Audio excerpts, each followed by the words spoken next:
Let's go to Alex from Orange County next. Alex, you're on the air. Hey, how are you doing, David? I'm doing well. Have you read about the census or heard about the latest census recently? I have now. I have to ask, what's playing in the background right now? Oh, that's my mom's TV. Do you want me to move or is It it would too be, loud? yeah, it will, you and I will be able to communicate so much better if there isn't a TV going in the background. The All right, census, give yes, me we've covered the 1 minute. census.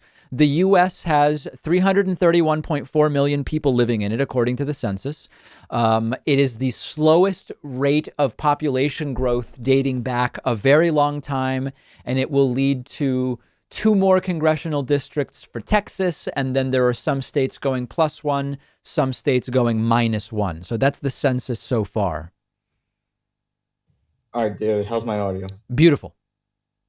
All right, so yeah, I heard all about that, but my concern is on the districting and the congressional seats and Yep. how the GOP might gerrymander the way into like a House majority in Yes. 2022. So my understanding, and tell me if this is your understanding, is that the national census is used to determine how many seats each state has, but it's up to each state to draw the lines. Some states use a sort of nonpartisan districting commission, others it's more legislature based. Is that your understanding of how that works?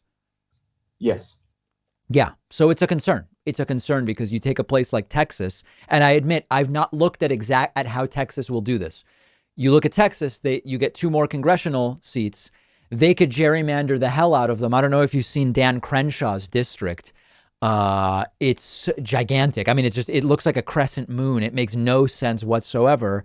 And that's why that district is a Republican district. So that's a huge concern. Yeah, so correct me if I'm wrong, but isn't gerrymandering illegal? Well, the thing about that is it is against the law to do it in a way where you were deliberately disenfranchising a protected class of people. But the thing is proving that in court. That's a huge process. And every once in a while, like I think there was a decision in North Carolina in the last few years where a judge found that's what they did. You've got to redraw. But that's a really expensive and long process. And so you can often still get away, even if that's what you've done, you can still get away with it often for one or two election cycles until the legal system catches up with it. Okay.